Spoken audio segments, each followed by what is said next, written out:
A Xunta de Goberno da Deputación aprobará mañá venres 6 convenios e proxectos de mellora de estradas provinciais de Pontevedra, Marín, Barro, Ogrove e Tui. O orzamento total das actuacións, segundo indicou o deputado da área da mobilidade, será de 5,6 millóns de euros. Deles, 550.000 irán destinados a un proxecto moi importante para Pontevedra como é a glorieta de Príncipe Felipe.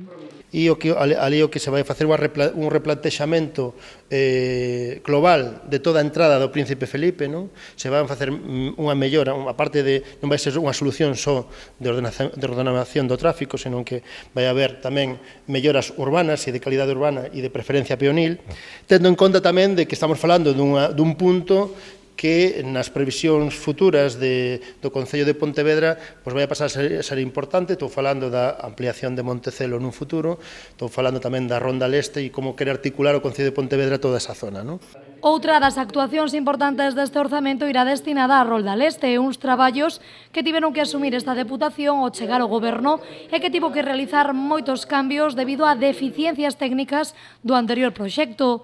Un traballo que contará cun investimento de 3,4 millóns de euros e onde tiveron que realizar numerosos axustes. Ese axuste leva implícito numerosas melloras que incrementaron o orzamento e melloras que foran, que isto é importante, son melloras deste proxecto con respecto ao anterior que son debidas precisamente porque o proxecto anterior non se tramitara correctamente, porque, como sabedes, ali hai unha influencia da unha estrada autonómica e a Xunta, para poder autorizar a Ronda Leste, o proxecto Ronda Leste, que se adxudicou sen autorización da Xunta, pois incluiu unha serie de melloras que tuvimos que incluir neste segundo proxecto que agora aprobamos. Estes 6 proxectos que hoxe se presentaron poderán licitarse de xeito inminente e iniciarse unha vez cumpridos todos os trámites burocráticos a comezos do 2018.